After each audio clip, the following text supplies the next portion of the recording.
اور اللہ پاک کی رحمتوں کی برسات اپنے اوپر پھر دیکھیں کہ کس طرح آتی ہے۔ امام صادق علیہ السلام نے نجاشی اہواز کے حاکم کو لکھا کہ ہر وہ شخص جو اپنے مومن بھائی کے لیے ایک ایسی رفیقہ حیات فراہم کرتا ہے جو اس کی زندگی میں اس کی معاون و مددگار بنتی ہے اور وہ اسے آسائش فراہم کرتی ہے، تو اللہ تعالیٰ اسے جنت کی ایک حور اس کے صلے میں عطا کرے گا اور اسے ان لوگوں کی دوستی اور رفاقت عطا فرمائے گا کہ جن کو وہ دوست رکھتا ہے، جیسے پیغمبر اکرم صلی اللہ علیہ وآلہ وسلم کے اہل بیت اور اس کے مومن بھائی، ان سب کے دلوں میں بھی اس کے لیے محبت ڈال دے گا۔ حضرت علیہ السلام فرماتے ہیں سب سے بڑی چوری حاکم کی کسی بات کو چرا لینا ہے، یعنی اس کی کسی بات کا اس کے منشا کے خلاف مفہوم اخذ کر کے اپنے ذاتی فائدے کے لیے استعمال کرنا، اور سب سے بڑا گناہ کسی مسلمان کے مال کو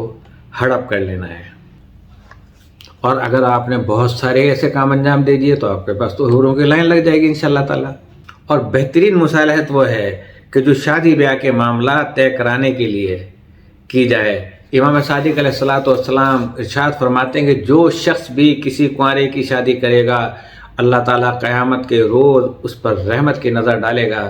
میری پروردگار عالم سے یہ دعا ہے اور تمام کنوارے آمین کہیں کہ ہم یا میرا یہ پروگرام آپ کو اس بات کی ترغیب دے رہا ہے کہ جہاں تک ہم سے ہو سکا ہم کنواروں کی شادی کرائیں گے، اور جہاں تک آپ کے اپنے احباب یا آپ خود کسی کی شادی کرائیں گے تو پھر اللہ تعالیٰ کی رحمتوں کا انتظار کریں۔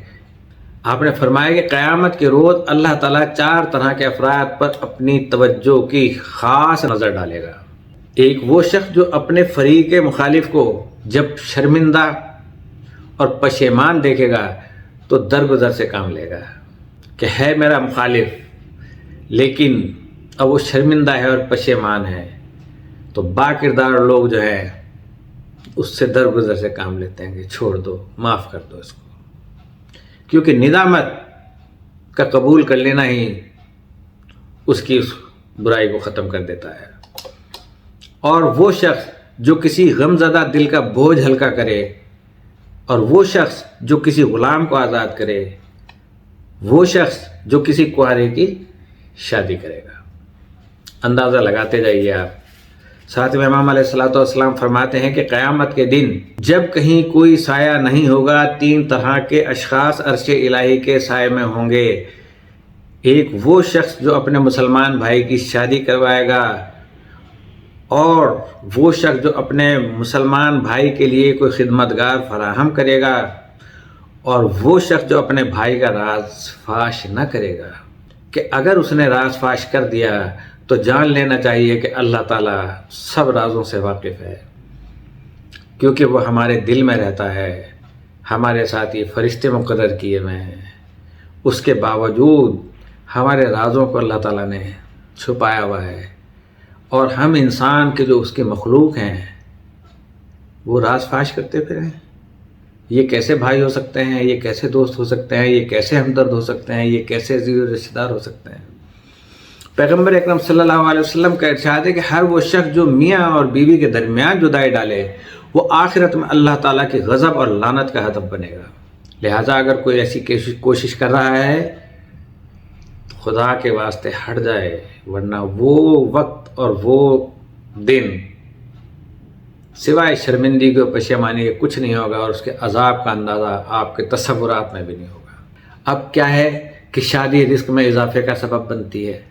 قرآن مجید میں اللہ تعالیٰ نے یہ ہدایت فرمائی ہے کہ اپنے کنوارے غلاموں اور لونڈیوں کی شادی کر دو، جیسا کہ میں نے کل کی آیت میں بتایا تھا سورہ نور کی، کہ وہ فقیر و محتاج بھی ہوں گے تو اللہ تعالیٰ اپنے فضل سے انہیں غنی کر دے گا، اور اللہ تعالیٰ وسعت اور فراغی رکھنے والا اور علم رکھنے والا ہے۔ پیغمبر اکرم صلی اللہ علیہ وسلم کا ارشاد ہے کہ شادی کرو تاکہ تمہارے رزق میں اضافہ ہو، یعنی شادی بیاہ کا رزق میں اضافے کا سبب بننا 2 وجہ سے ہے۔ ایک وجہ یہ ہے کہ اللہ تعالیٰ اپنے کیے ہوئے وعدے کے مطابق مرد اور عورت دونوں کی غیب سے مدد فرمائے گا۔ رزق میں اضافے کا دوسرا سبب یہ ہے کہ جب مرد اور عورت دونوں رشتہ ازدواج میں منسلک ہو کر زندگی گزارنے کا فیصلہ کر لیتے ہیں تو ان میں ایک طرح کی بیداری پیدا ہوتی ہے اور ان کی عاقبت اندیشی میں اضافہ ہوتا ہے۔ اب وہ اپنا ایک خاندانی نظام تشکیل دیتے ہیں، ان میں زندگی کی فلاح و بہبود کا جذبہ ابھرتا ہے، پھر وہ اپنے اخراجات کو کنٹرول کرنے کی جانب متوجہ ہوتے ہیں، وہ وسائل معاش کی تیاری اور فراہمی کی جانب توجہ دیتے ہیں، بے جا خرچ اور اسراف سے بچنے کی کوشش کرتے ہیں۔ اس طرح ان کے وسائل زندگی میں استحکام پیدا ہوتا ہے اور ان کی غربت اور افلاس دور ہو جاتا ہے۔ یہ ایک بالکل قدرتی بات ہے کہ جو شخص بھی افلاس کے خوف سے شادی نہیں کرتا، وہ دراصل اللہ تعالیٰ کے اس حکم کے بارے میں بدگمانی کرتا ہے کہ اگر لوگ غریب ہوں گے تو اللہ تعالیٰ اپنے فضل و کرم سے انہیں غنی بنا دے گا۔ اللہ پہ شک کرتے ہیں، ایسے لوگ پائے جاتے ہیں۔ رزق میں اضافے کے لیے شادی کرو، عورت برکت کا باعث ہے، اسے نحوست کا باعث نہ سمجھو۔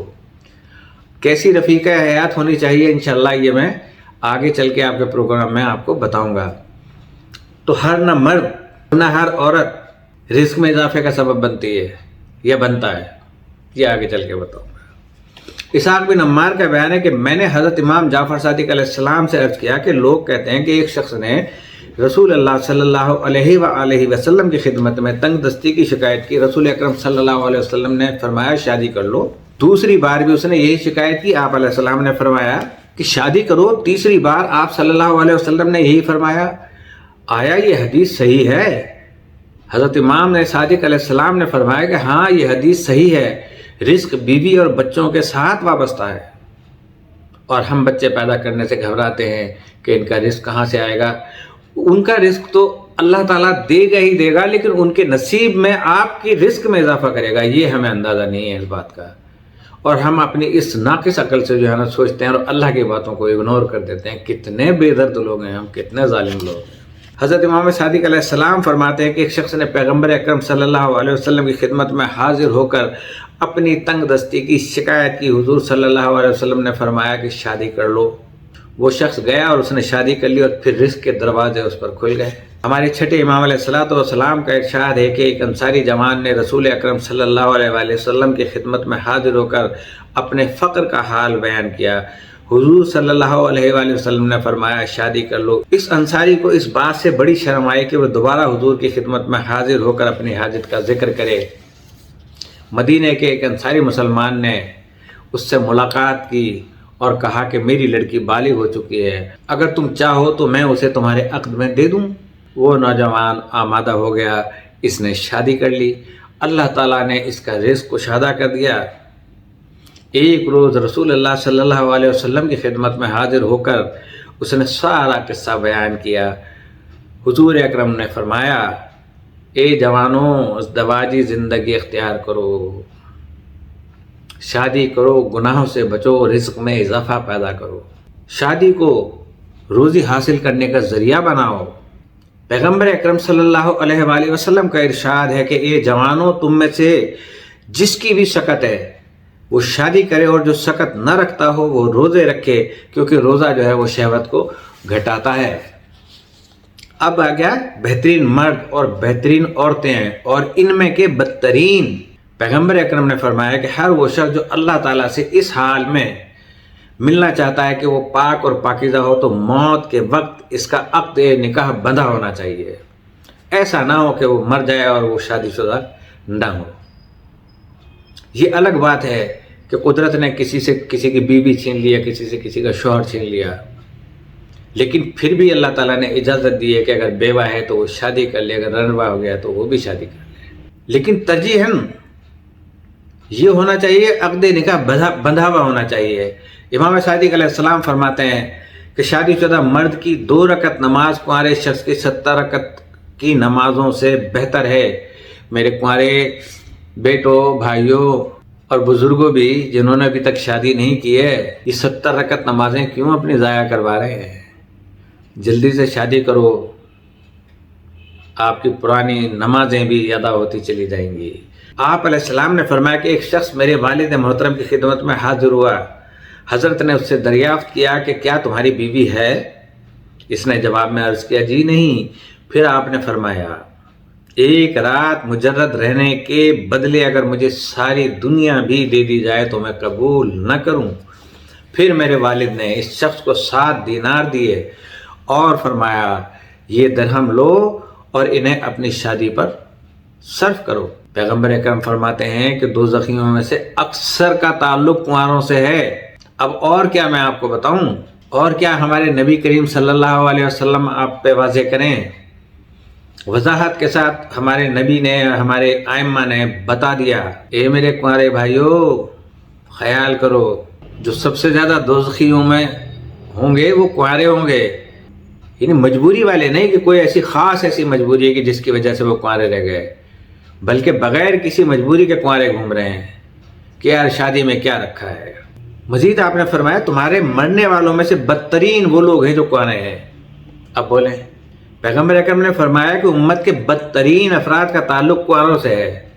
اب اس میں کنوارے لڑکے بھی ہیں، کنواری لڑکیاں بھی ہیں، اور ظاہر ہے کہ یہ کنوارے خود نہیں ہیں، اس میں ہمارے بڑے اعلیٰ دماغ رکھنے والے والدین اپنے ہم قوم کے لوگ دیکھ رہے ہوں گے، دولت کے لحاظ سے ہم پلہ ہوں، عہدوں کے لحاظ سے ہم پلہ ہوں، تعلیم کے لحاظ سے ہم پلہ ہوں، اور جب وہ نہیں ملتے تو پھر وہ کنوارے بیٹھے رہ جاتے ہیں، تو خود تو مرتے ہیں لیکن ان بیچارے کنواروں کو بھی جہنم میں بھجوا دیتے ہیں کہ وہ بول نہیں پاتے آپ لوگوں کے سامنے۔ مزید فرماتے ہیں کہ تم میں سے بدترین وہ لوگ ہیں جو کنوارے ہیں، اور یہ شیاطین کے بھائی ہیں۔ اے میرے والدین، اپنے بچوں کو شیطانوں کا بھائی نہ بنائیں۔ میری امت کے بہترین لوگ وہ ہیں کہ جو شادی شدہ ہیں، اور میری امت میں سے بدترین لوگ وہ ہیں جو کنوارے ہیں۔ یہ جو احادیث آپ کے سامنے بیان کی ہیں ایک اسلامی مسئلے پر مبنی ہیں، جیسا کہ دوسری روایت میں بیان کیا گیا کہ نیک عمل خواہ چھوٹا ہی کیوں نہ ہو، اگر وہ تقوی اور گناہوں سے بچ کر کیا جائے تو وہ زیادہ مؤثر اور زیادہ نفع بخش ہوتا ہے، اور حساب میں بھی اسے زیادہ شمار کیا جاتا ہے۔ جس طرح دوا کی کم مقدار پورے پرہیز کے ساتھ استعمال کی جائے تو وہ یقیناً نفع بخش ثابت ہوگی، اس کے برعکس اگر نیک عمل کے ساتھ گناہ بھی کیے جاتے رہیں تو اندیشہ یہ ہے کہ وہ نیک عمل پوری طرح ضائع ہو جائے گا یا اس کا اثر کم ہو جائے گا، اور اس سے بھی بہت کم فائدہ پہنچے گا کہ جیسے کوئی مریض دوا تو استعمال کرے لیکن پرہیز نہ کرے۔ کہ شوگر کے پیشنٹ عموماً زیادہ تر یہ کرتے ہیں کہ میٹھا کھاؤ، خوب کھاؤ، خوب کھاؤ، اور اس کے فوراً بعد گولیاں کھاؤ، تو اس وقت وہ فی الحال تو اس کا شوگر لیول جو ہے ٹھیک ہو جاتا ہے، لیکن اثرات آگے کے لیے چھوڑ دیے، آپ کی شوگر لیول اور بڑھتا چلا جائے گا۔ اس بنا پر یہ کہا جا سکتا ہے کہ ایک کنوارے شخص کا نیک عمل گناہ سے ملا ہوا ہوتا ہے، یا کم از کم اس کا نیک عمل خطرے اور گناہ کی زد میں رہتا ہے، اس لیے وہ کسی شادی شدہ شخص کے عمل سے قدر و قیمت میں کم ہوتا ہے۔ اس کے نتیجے میں باطنی اور روحانی اعتبار سے اس کنوارے شخص کا مقام کمتر ہو جائے گا، کیونکہ جب اس کے اچھے کاموں کا اس کے برے کاموں کے ساتھ موازنہ کیا جائے گا تو یہ معلوم ہوگا کہ اس کے بعد اچھے کام برے کاموں کی وجہ سے ضائع ہو چکے ہیں۔ تاہم یہ بات عمومیت کی بنا پر کہی گئی ہے، نہ کہ کسی ایسے حکم کلی کی بنا پر کہ جس کے لیے کوئی استثناء نہ ہو۔ استثناء موجود ہے، وہی مجبوریوں والا ہے۔ تو اللہ تعالیٰ نے مخنث مردوں اور مرد نما عورتوں پر لعنت بھیجی ہے، اسی طرح ان مردوں پر کہ جو عورتوں سے کنارہ کشی اختیار کر لیں، کیونکہ یہ روش حضرت یحییٰ علیہ السلام کے بعد منسوخ ہو چکی ہے۔ مخنث سے مراد ایسا شخص ہے کہ جو قوم لوط کے برے عمل میں گرفتار ہوا، یعنی لوطی بن جائے، اور مرد نما عورتوں سے مراد ایسی عورت ہے کہ جس نے ظاہری حجاب کو بھی ترک کر دیا ہو اور اخلاقی اور ایمانی عفت کو بھی خیر آباد کہہ دیا ہو، آبرو کو بھی خیر آباد کہہ دیا ہو، اور وہ اس طرح کہ خود کو اپنے شوہر کا بھی پابند نہیں سمجھتی۔ پیغمبر اکرم صلی اللہ علیہ وآلہ وسلم کا ارشاد ہے، جو مرد اس لیے شادی نہیں کرتا کہ کہیں وہ صاحب اولاد نہ ہو جائے، وہ قابل نفرت ہے۔ خود پیدا ہو گئے، اب تمہیں اولاد پیدا نہ ہو، کتنے دکھ کی بات ہے۔ یہ مرد اور عورتیں دونوں کے لیے ہے۔ صالح مردوں کو اغوا کرنے کے لیے شیطان کے پاس عورت سے زیادہ کارگر کوئی ہتھیار نہیں ہے۔